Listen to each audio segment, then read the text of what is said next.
Daigdig naron. Dito na naman tayo sa another episode ng ating vlogs, Badong Aratelis po.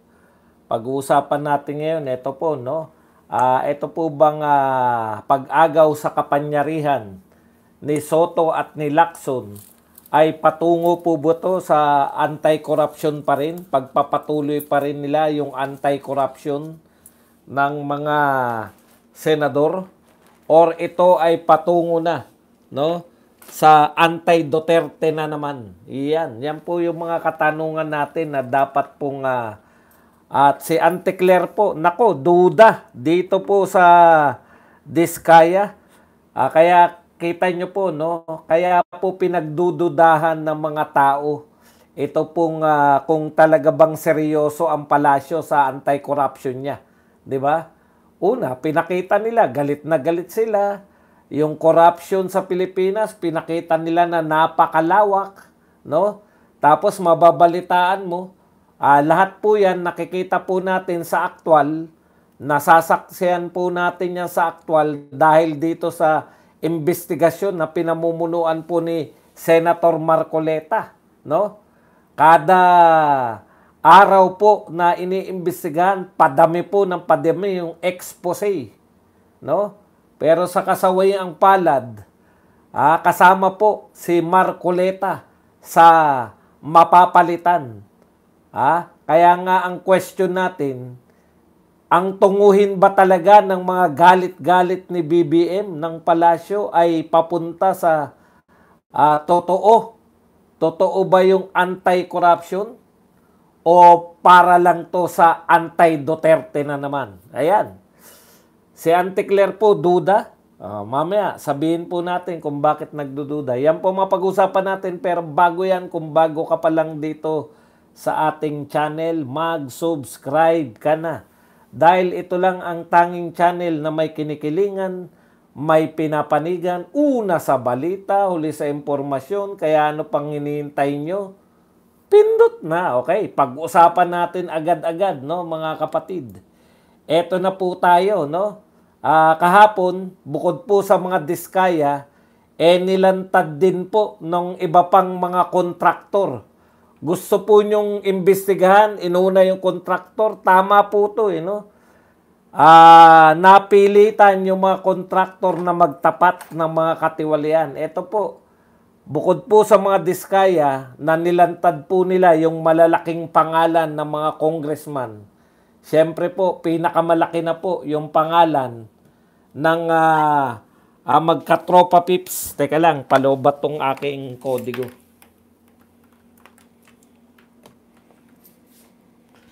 Okay, yung magkatropa po na si Martin Romualdez at saka tong si Saldico na pinakamalaki raw po ang katkong.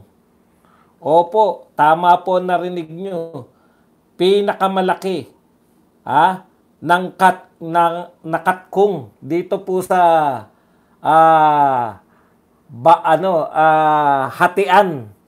hatian ng nakaw dito po sa flood control project.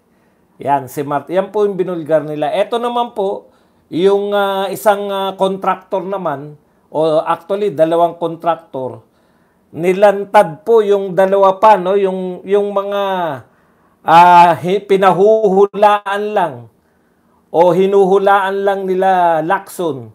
Wala pang pangalan. Ito po, inamin po nila na meron po yung mga tinatawag nating license for hire, no? Yung license for hire po, license for hire po, pinatunayan nitong mga kontraktor yung Wawaw Builders at saka tong anong pangalan nun? Sims, no? Pinatunayan nila na totoo yun. Kaya tama po yung direksyon ni Marcoleta eh. Pinatunayan nyo na totoo. Sa isang araw to, napakarami pong revelasyon. Yung hinala po natin na kumakatkong po dyan yung mga congressman, ay ayan na po. Binulgar na nung lagi ninyong kinakantsawan, lagi nating kinakantsawan. Ngayon, nanghihingi po na Sabi po ng Diskaya, gusto nilang maging state witness. Pero instead po na matuwa, itong palasyo, duda po. Kaya, kukwestiyonin nyo talaga eh. Okay. Ikalawa, opo, district engineer nga po. Ikalawa po, napatunayan na rin yung sugal. Ha? Yung pagsusugal po nitong mga inhinyero. Ibig sabihin, simula pa lang po to kasi isang engineering district pa lang po eh. Kung susundan po natin yung nababasa natin gagawin ni Marcoleta, no? Sinimulan niya rito sa Diskaya, no? Tapos sumunod na tong Wawaw at saka tong Sims. Naglalantad na po sila ng mga katiwalian, isusunod na po nila sa mga ibang lugar. Kaya nga po, dapat tuloy-tuloy. Pero, alam nyo naman, nagkaroon po ng magic. Grabe po yung revelasyon. Hindi po natin napag-usapan kasi siguro panahon to nung nagbo-broadcast kami. 2 oras kasi kami nag-broadcast sa Birada kaya hindi ko po napakinggan kung ano tong pinagsasabi ng isang kontraktor na nagpadala. Ha? Alam nyo po kung magkano. Baka hindi nyo na rin narinig sa haba ng panahon. Okay. Ang sabi po nitong kontraktor, nilalagay po nila sa box yung mga binibigay nila dito sa engineer, sa district engineer. At may isa pong araw na 245 million ang pinadalang cash. So nilagay daw po 'yan sa may sa may karton. Karton ng mga Lucky Me. Karton ng noodles. So ang daming karton daw ng 245 million. Kaya pala 3 times a week kung magsugal to si engineer, ganyan pala kalaki ang pera. Ngayon, siyempre, alam na natin yan, simula pa lang, ang dami na po eh. Siyempre po, mapapalo po yan. Sa mahusay po na, kita niyo yung Wawaw, di ba, nung una, tumahimik lang yun. Nung una, sinabi nung Wawaw, no, yung karapatan niya na manahimik, para hindi right to remain silence. Ano na nga yung alam niyo yan. Yung sinabi ni Wawaw. Okay. So, tama po yung direksyon na tinatahak ni Marcoleta.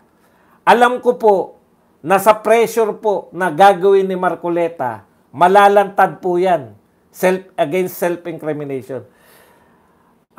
Malalantad po yan dahil magaling magtanong eh. I invoke my rights to remain silent for against self-incrimination pala, hindi silent. Iba pala yun. Against self-incrimination. Okay. Sa madaling salita, ang ganda po na nangyari, no? Dito po ngayon, umaayon ba to? Ito, magtatanong lang tayo. Ito bang ginagawa ng Blue Ribbon Committee under Marcoleta, umaayon ba to sa mga sinasabi ni BBM? Ano po ba yung mga sinasabi ni BBM lately? Galit na galit siya sa korupsyon. Kasi sinong hindi magagalit? Nakikita mo yung pinambibili ng mga Rolls Royce, etc., etc. Galit na galit. Sa sinasabi po ba ng Pangulo, naaayon po itong ginagawa ni Marcoleta? Naaayon po. Ayun naman pala, naaayon naman pala. Bakit tatanggalin? Hindi po ba? Kung naaayon naman sa sinasabi, bakit kinakailangan pong tanggalin? Kasi po, sasabihin ko na po sa inyo, tatapatin ko na po kayo. Tinitiyak ko sa inyo na hindi kayang isipin, okay po yan, dati pong PNP chief, napakahusay na tao many times, napakagaling po ni Senator Lacson, wala po akong problema sa kagalingan ni Senator Lacson. no? Pero may diskarte na po si Marcoleta eh. No? Nanghihinayang po ako na ngayong magpapalit po ng bagong chairman ng Blue Ribbon Committee. Masusubaybayan pa ba yung gustong tahakin ni Marcoleta? Nasa tama na nakikita po ng mga tao. Saktong-sakto na yung ginagawa ni Marcoleta. Alam niyo po, tinitignan ko yung mga diskaya, yung mga wordings po ng kanilang affidavit. Sa tulong po ng chairman ng Blue Ribbon Committee, kami po ay, alam nyo, may tiwala sila kay Marcoleta eh. Kaya sila nagsalita. Pakiramdam ko, kasi hindi naman ako kausap ng mga yan. Hindi ko naman sila natanong kung bakit kayo nagsalita eh. Ang pakiramdam ko po, no? May tiwala po sila dito kay Senator Marcoleta. Alam mo yun, yung trust ng mga tao sa iyo na kahit kami ay ang trust namin, hindi kami mapapahamak. Tagapagligtas namin to. Ngayon po, sa tingin ba ninyo, ganun pa rin ang tingin ng mga diskaya dito sa papalit? Diyos ko, Sorina Jabala, ma'am, si Tito Soto na po nagsabi na ipapalit po si... Ilang dyaryo na po yung nagsabi na sinabi po ni Tito Soto. Sa dyaryo po yan, hindi po sa mga vlogger po nang galing yan. Pwede sigurong hindi niya ituloy kung maraming tumututol. Lin TV Vlog, thank you very much sa 8 Hong Kong. Yan. 8 Hong Kong dollars.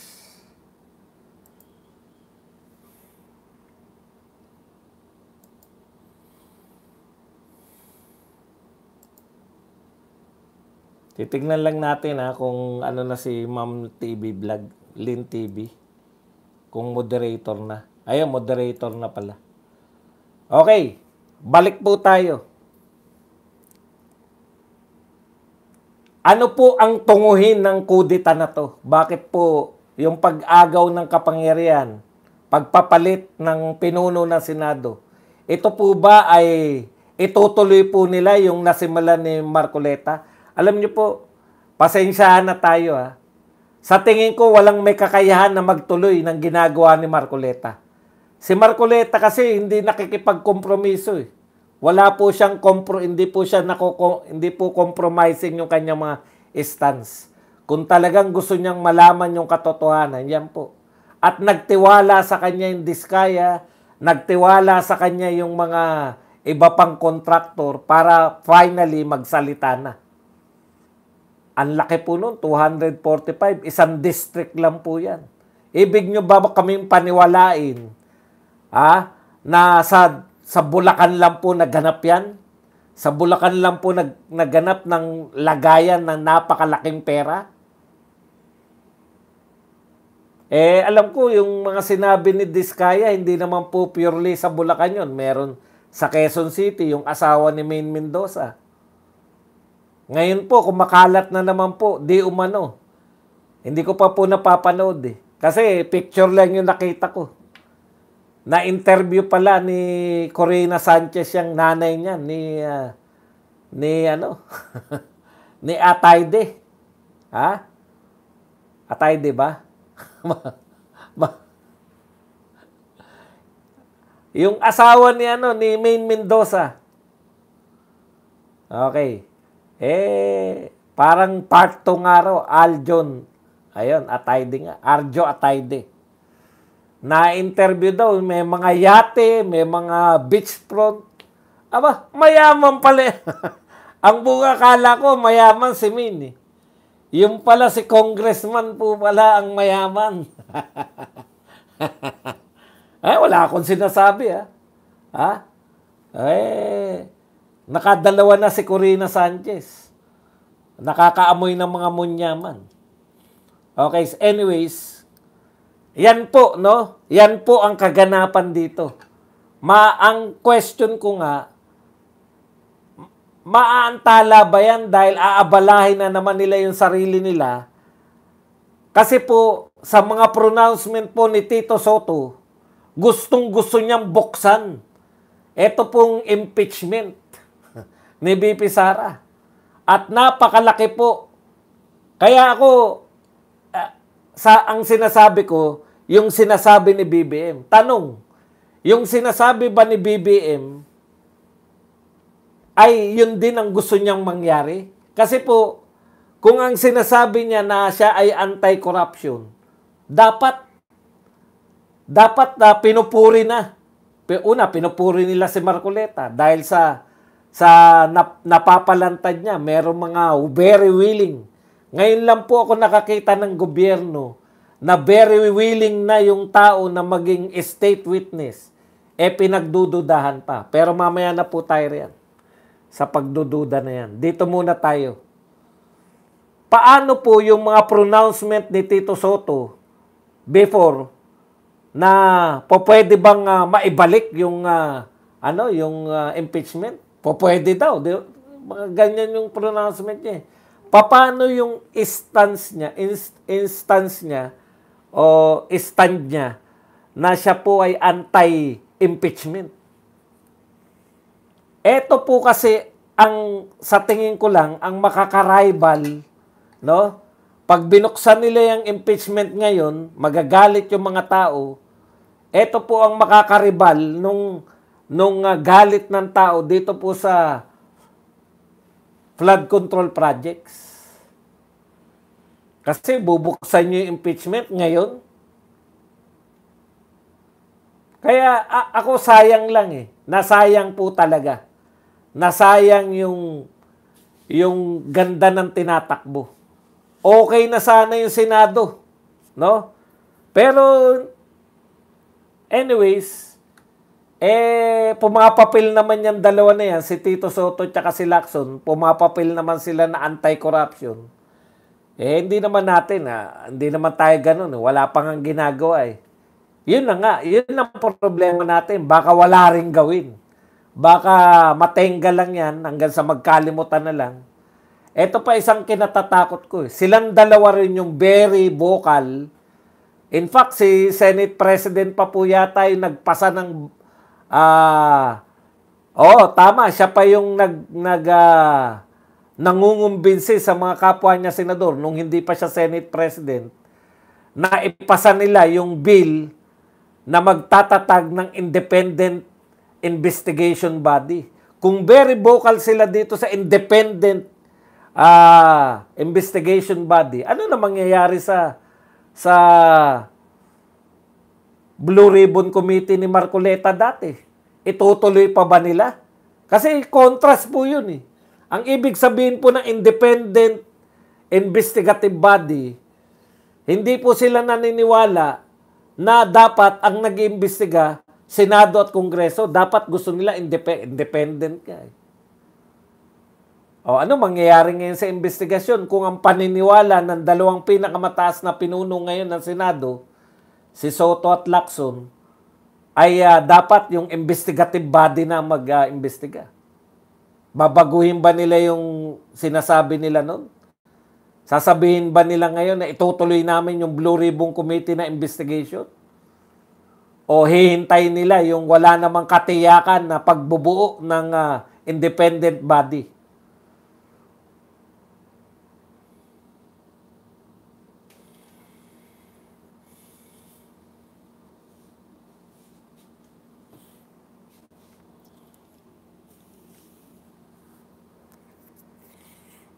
Material po yung minority leader. Wala naman pong yung nagtatanong, gagawin ba minority leader? Ang importante po yung tatanggalin sa kanya yung Blue Ribbon. Yun po ang pinakamahalagang ngayon sa Senado. Yan po yung nagbabango ng puri nyo ngayon.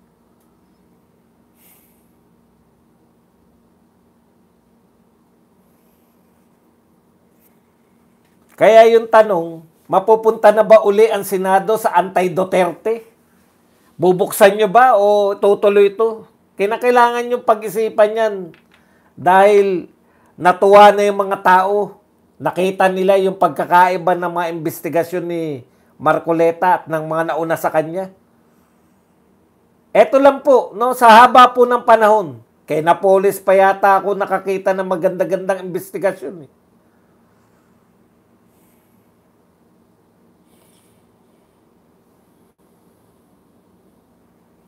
Okay. Nakakapanghinayang dahil lumantad na yung mga lumantad na po yung mga kontraktor. Nagsasalita na po yung mga kontraktor kasi alam nila sila ididiin. Alam po nila na tatablahin na sila, mawawala na sila ng kabuhayan hanggang sa makalimutan na lang sila. Pero yung mga totoong nagpapahirap sa mamamayang Pilipino, hindi naman po yung kontraktor ay naging makabayan sila. Hindi naman po. Out of necessity. Gusto po nila makasurvive. Di ba? Paano sila makakasurvive kung ngayon nilantad na nila? O paano yan? Nagsalita for the first time si Martin. Dininay lang. Wala na. Paano yan? Dininay lang.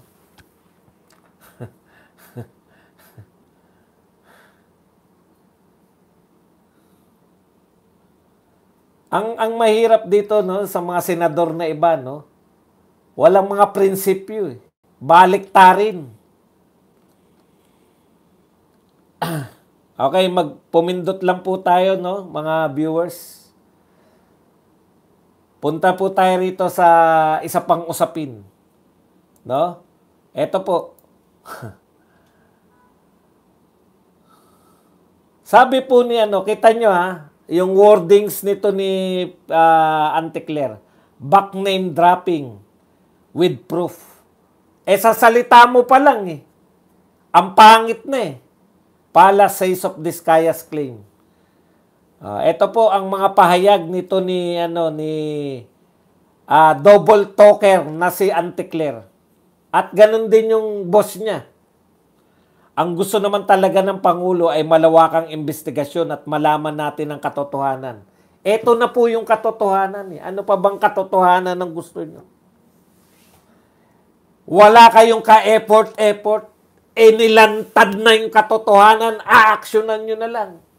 Lahat ng taong nakapakinig, naniniwala dun sa sinawalat, aaksyon na lang kayo. Wala na kayong kahirap-hirap. Trinabaho na ni Marcoleta at ng mga senador. Trinabaho na ng Blue Ribbon Committee.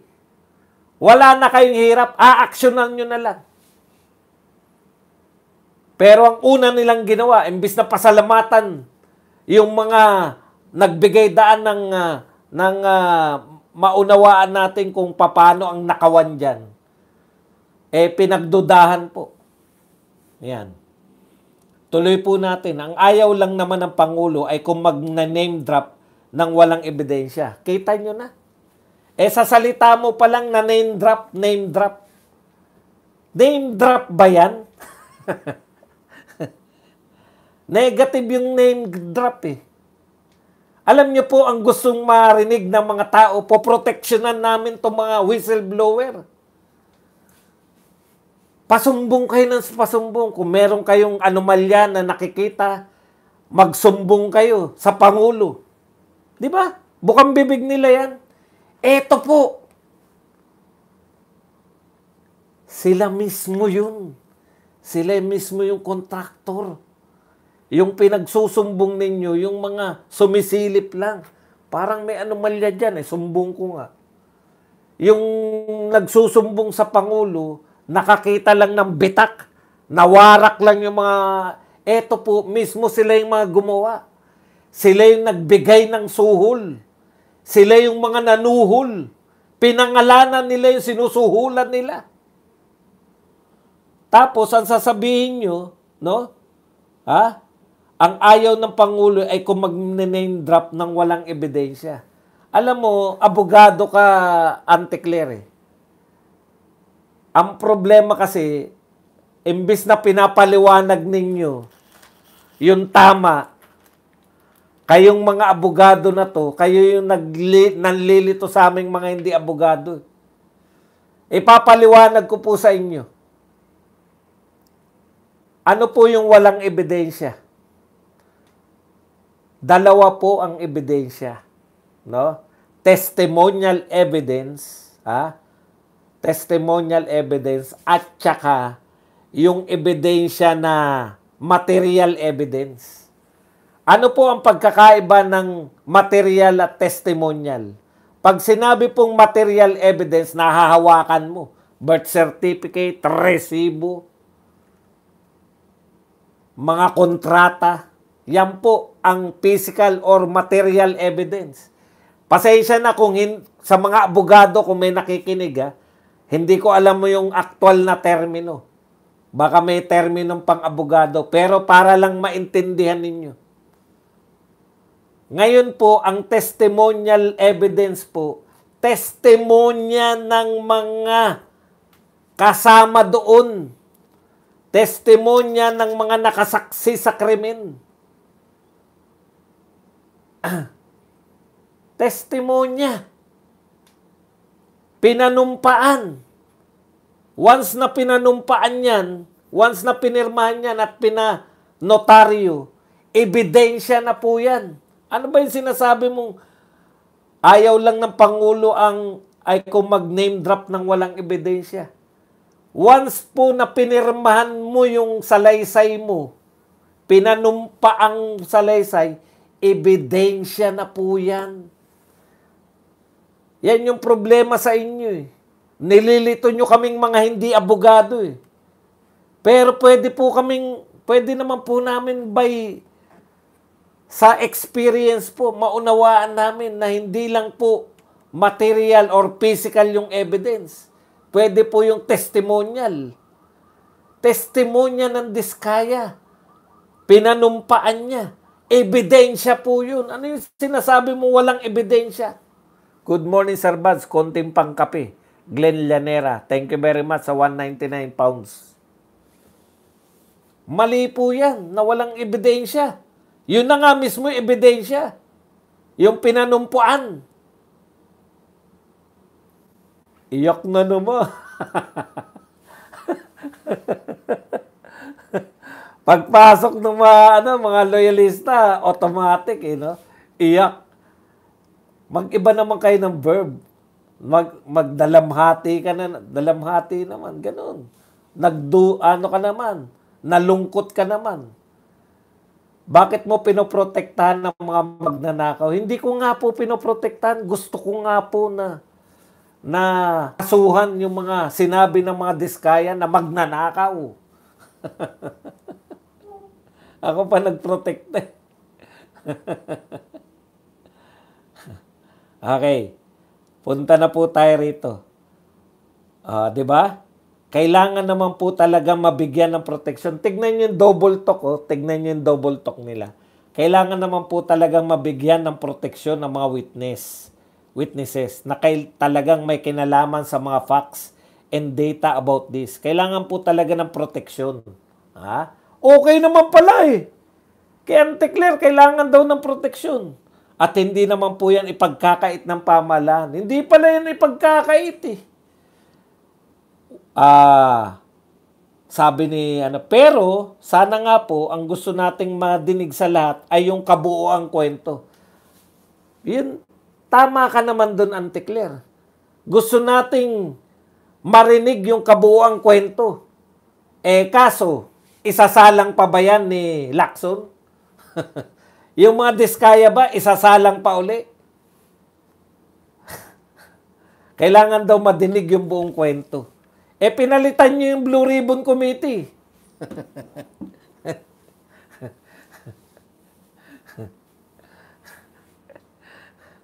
Di ba? Mga paeklat nyo. Kailan kaya babanatan ni Auntie Claire ang mga Duterte? Malapit na, kulang kayong babasahin natin.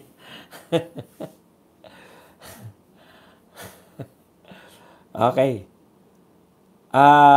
Pero sana po, gusto nating madinigan lahat ay yung kabuuang kwento. Baka kasi nagiging selective lang sila. Selective lang daw. Yan na, siniraan na yung Diskaya. Papunta ba yung paninira sa Diskaya nagbibigay po siya ng duda No? Naniniwala na tayo sa mga Diskaya, ang ginagawa nitong mga alagad, mga ulupong na alagad, ay gagawin kaduda-duda yung mga sinasabi ng Diskaya. Hindi ko po alam kung sino pa po ang lalantad na mga whistleblower sa ginagawa ninyo sa mga Diskaya. Okay.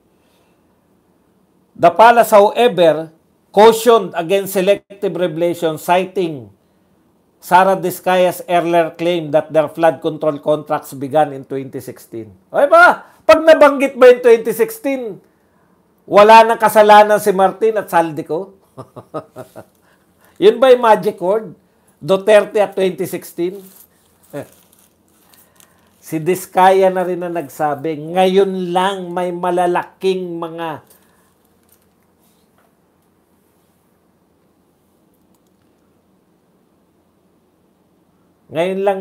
malalaking lagay na hinihingi. 25%, iba pa yung mga sa congressman. Yung 25% kay Martin lang yun at kay Saldico ayon sa mga Diskaya. Totoo naman na sila ay contractor pa noon. Kaya nga sabi ng mga Diskaya, kumita sila noon. Ngayon halos hindi na sila kumikita.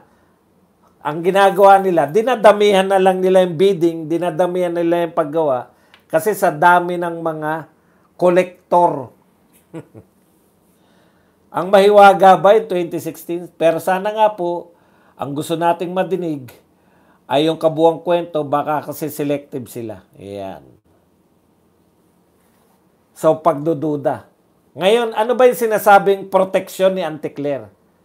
Sino ba ang nagbibigay ng proteksyon sa mga whistleblower at sa mga gustong maging state witness? DOJ. Ano po sabi ng DOJ? Willing naman kaming protektahan ng mga Diskaya. Sabi ng DOJ, willing silang protektahan ng mga Diskaya. Pero isoli muna nila lahat ng pera. Parang sinabi nila na, hindi ka namin protektahan. Willing, hindi pala protektahan yung word. Willing naman kami na maging state witness. Pero isoli nila yung pera nila. Para nila sinabing, hindi namin kayo pwedeng maging state witness. Hay nako. Ayan, no? Mahirap naman po basta-basta na lang mag-name drop. Kailangan kompleto ang ebidensya. Kompleto ang ebidensya?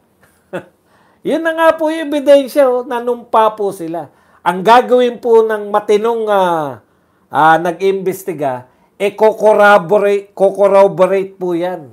Para makita kung nagsisinungaling itong mga Diskaya o hindi. Kasi, akala nyo ba titigil si Marcoleta? Sa tingin ko, mas matalino sa akin si Marcoleta eh. Pero kung ako po yan, di ba? O, may naglantad, may ganyan yung sitwasyon. Anong gagawin mo? Ipapatawag mo yung mga sinasabi ng Diskaya, nakausap nila, kadil nila. O, dalawa yan. Para makorroborate yung mga pinagsasabi ng mga Diskaya. Pag may nag-corroborate na po nun, matatag na po yung ebidensya na yun. Yung sinasabi ni Auntie Claire na gusto yung, sinong pipirma? Na tumanggap sila? Wala. Sino magpapapicture na tumanggap sila? Wala. Ang ebidensyang hinahanap sa mga ganitong sitwasyon, yun po yun. No? Huwag kayong magpalito dyan. Testimonial evidence po yan. Testimonya ko. At hindi po pwede yan na salita ng Diskaya versus salita lang ni Martin. Hindi po ganun ang pag-iimbestiga. O, sige, kayo na bahala, taong bayan. Sabi ng Diskaya ganito, sabi ni Martin, sinisiraan lang siya. Ganun ba yun pag nag-imbestiga? Hindi po. Hahanapin mo naman ngayon, isasabi na naman ngayon ni Marcoleta yung mga binanggit na pinagbibigyan ng pera. Kasi, alam nga namang congressman mismo, maliban dun sa may nabanggit si Diskaya na mismong congressman yung kumuha sa kanya nung nakainom na. Nawala na yung isip na po siya, kinakailangan mag-ingat eh. Lasing na ako pare, kinakailangan ko. Pare, eto sabihin ko sa iyo, eto ako, congressman ako, eto, bibigay ako nito ng 200 million. Yun. Pero yung normal normal na mag-isip, ipapakuha lang yan. O kaya, ipapadeliver. O ano po ang susunod dapat? Ipapasubmit na naman, iimbitahin naman ngayon yung mga binanggit na pinagbigyan. Driver sa driver naman. Di ba? Ilang beses na ba natin napanood yung ganyan? Ako po ang tumanggap mula po kay Ragos. Diniliver ko po. Paano mo? Inabot mo ba kay Dilima yung pera? Hindi po. Binabagsak ko lang po sa kahon. O, halimbawa, ganun. Saan kahon yan? Doon po, may kahon po doon, may butas. Walang tumanggap. Wala po. Binabagsak ko lang doon. O, ganun po yan eh. Pag merong pa nakuha si Marcoleta na napaamin na gusto mag-state witness doon sa mga pinagbibigyan ko, no? Dahil tinatakot na ngayon ng kanilang amo dati, tumakas na. Oh, tumibay na ngayon yung... ngayon, sino pa po lalantad? Simple lang po, no? Para tanggapin. Kriminal po talaga. No? Hindi po kayo makakakuha ng tao na magtuturo ng kriminal nang hindi siya kasabwat. Wala pong kwenta yun. Halimbawa, ang state witness natin, si Magalong, halimbawa, wala pong silbi yun dahil hindi naman siya involved dun eh. Ito pong mga diskaya, wala pong duda, kaya ang ganda pong state witness eh.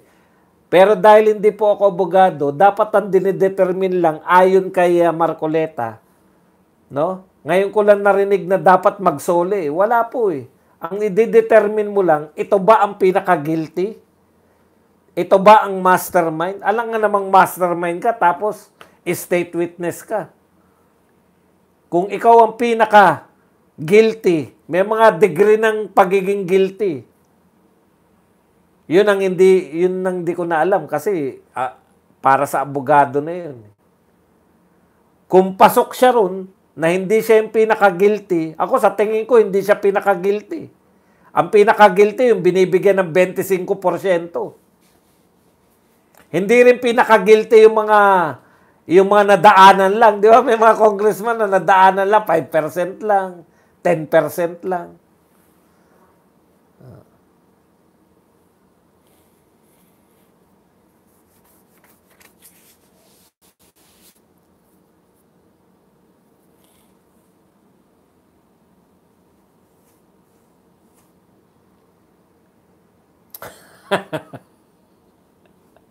Nakakatawa sila, no? Ayusin nyo naman ang verb niya. Tanungin mo si Chisat Marcoleta kung sino umiiyak. Iyak lang talaga eh, no? Stick lang kami. Stick lang kami sa verb na isa lang. Iyak. Walang kwenta. Kung ako ang